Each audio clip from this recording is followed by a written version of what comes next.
Hello, everybody. Welcome to my mindful diamond painting. How are you all doing? I hope you are all doing fantastic. If you're new here, hello, hi.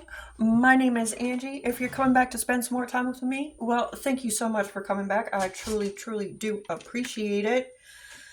Welcome to another edition of How to Tuesday. Yes. Today we are going to talk about my favorite thing of diamond painting. I know, y'all are gonna call me crazy, but it's okay. I have embraced the craziness. I know I'm crazy, but I love confetti. I do.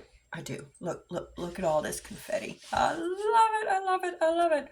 So what I am going to hopefully help you with today is how to tackle confetti. Yeah.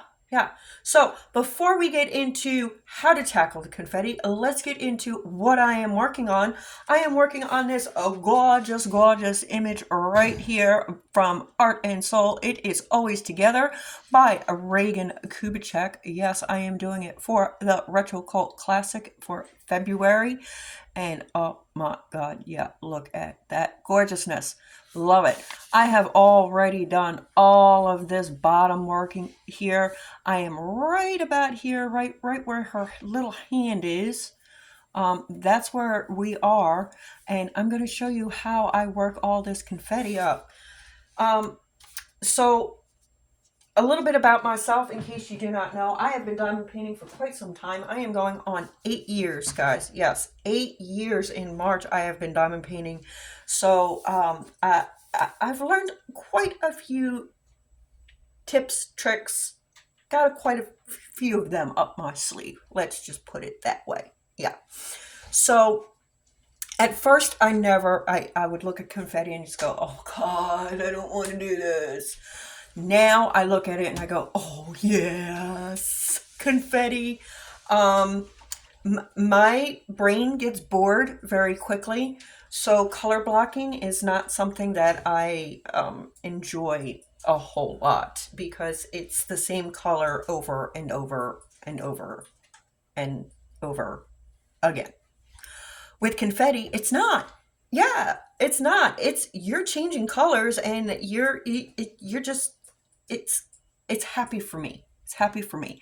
But I know a lot of you're like, oh my God, I'm so tired of changing colors. But I'm going to try to show you how to make it a little bit more enjoyable. All right. So there are going to be a couple of links down in the description box down below for you guys. First link, I'm going to suggest that you go and watch my How To Tuesdays on color blocking and single multi-placing, because both of those tutorials kind of coincide with the confetti one. And you're probably going, huh? What? Trust me. Okay. So for today, we're going to be working on this area right here. As you see, this is a very small section. Yes, that is tip number 1. Whatever section size you are used to doing, cut it in half. That is your first step, okay? Because if you try to do all of that, your brain immediately goes, oh my God, what am I doing? But if you take it and you put it halfway, your brain goes, that's not so bad. I can handle that now. So that's your first step. Whatever section size that you are comfortable with normally, cut it in half. All right? That's your first step. Second step, I'm going to zoom you in so that I can show you the second step. So zoom. So here we are, bottom left. Okay? This is what I do. I always start at the bottom. And the reason why I start at the bottom is because as I move my tray will go onto the beads and not onto the sticky part. Okay. So I'll move my tray. When I move my tray, it will go onto the, like I said, onto the beads and not onto the tray. No, excuse me, not onto the glue. Hello. I know what I'm talking about. I really do.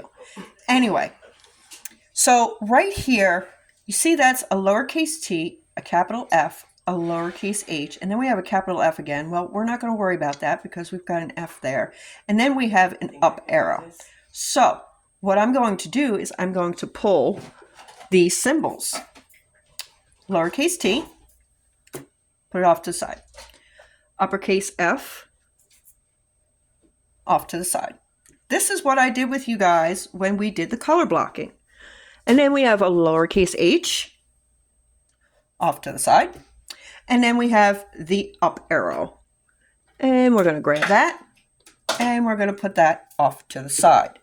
Now, for color blocking, my suggestions for your tools will be, or should be, or whatever you, however you want to say it, a 4-placer and a single placer. Okay, I just so happen to love my DAC 4-placer and my DAC single placer. That is what I will be using. As far as what is in my single placer and 4-placer, well, that will be my Angie Simple Putty in the flavor of chocolate. Yes, this is February's signature scent, and it is limited time until the end of February. If you would like to get your hands on some chocolate scented putty, just look in the description box down below under Angie Simple Putty, and just click on the Facebook group and let me know. All right, so I have been doing the How To Tuesdays on color blocking, and I did one on single multi-placing. I did the one on single multi-placing because it coincides with your confetti, all right? So as you see here, I've got T's all over, but they're all singles, right? There's single, single, single, single, single. They're singular, right? Now, instead of doing them all singularly, I'm going to get some in the tray. And then this is what I do. I make sure I put my tray relatively close to where I am diamond painting. All right. Let me zoom out just a little bit. All right. So I'm going to put my tray relatively close to where I'm diamond painting. I'm going to go ahead and grab 4 drills. There we have 4 drills. Okay. Now I'm going to place 1,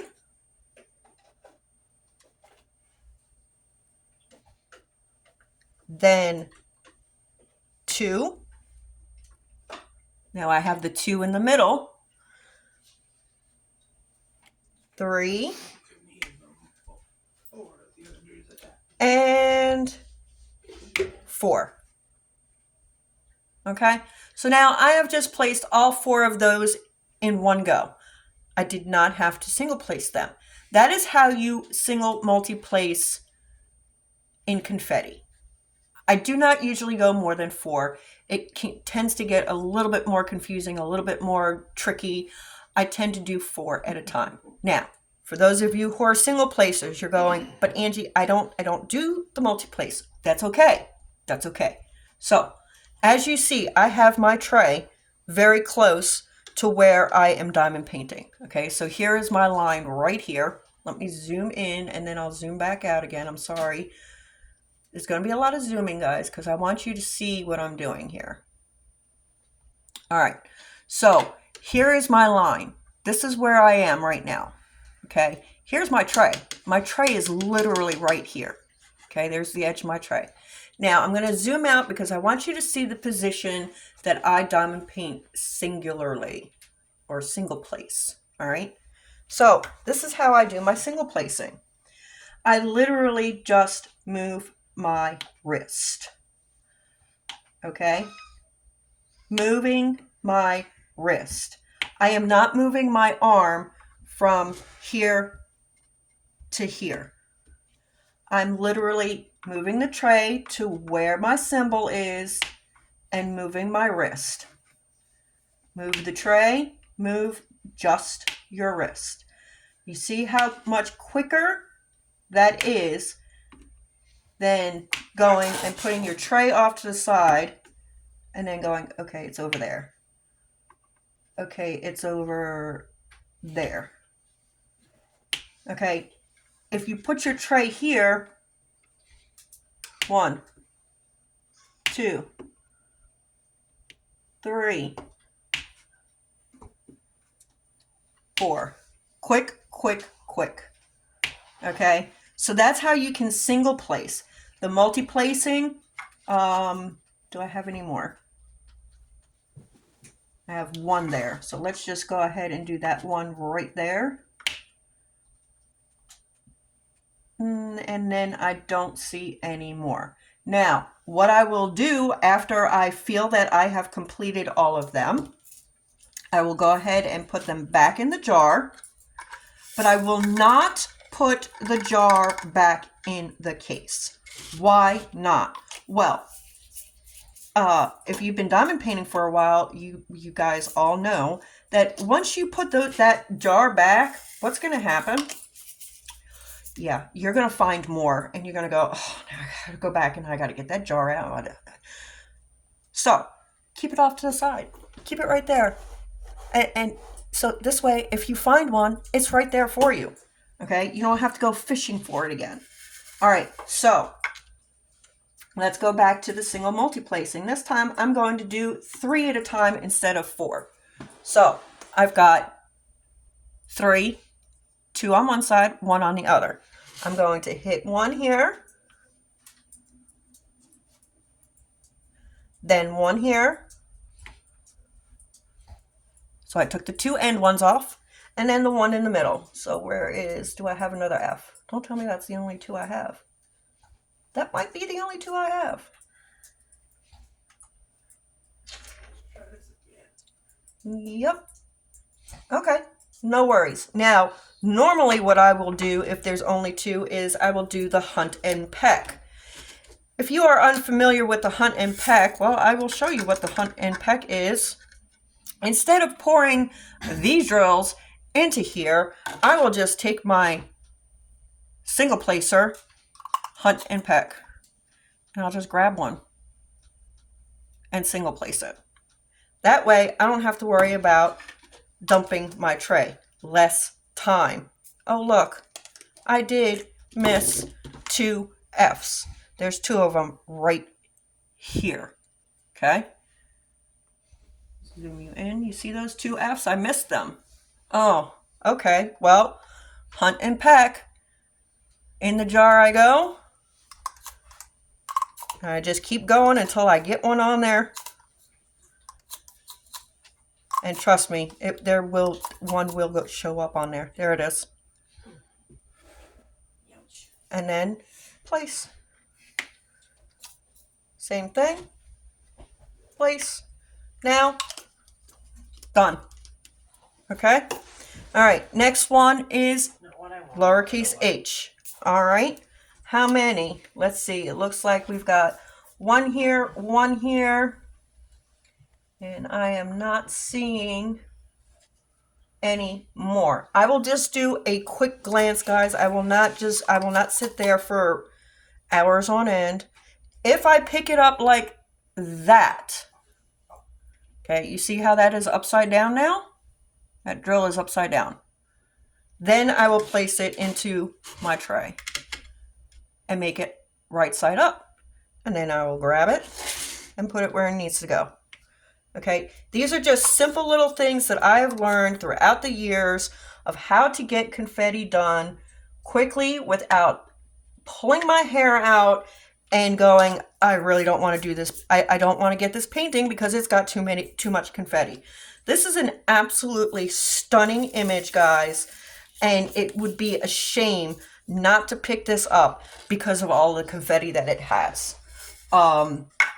I do not let confetti deter me anymore, okay? As a matter of fact, I am to the point where the more the confetti, the better, because I am the type of person that gets very bored with the same color over and over and over again. Alrighty, guys, I think that's about it. We went over single multi-placing. We went over single placing. I do not suggest pulling more than 4 jars out at a time when you're first starting with this, because it can get to be a little bit overwhelming. So when you first start doing the methods that I am teaching you here, start with only 4, okay? Then gradually move yourself up. Sorry, I'm gonna zoom you back out. Then gradually move yourself up to more than 4.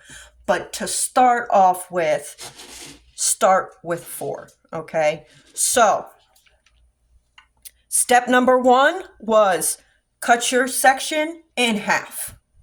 Whatever normal section that you do, cut it in half, okay? That's step number 1. Step number 2, gather up to your 4 colors from the bottom left. And the reason why you want to do the bottom left is so that when you're doing your tray does not, see, my tray will not get stuck on those drills anymore because I started from the bottom. So now when I move my tray is not going to get stuck to the glue, okay? Then do that color all throughout your entire section. Put that color off to the side. Move to your next color. Do that color all through the section.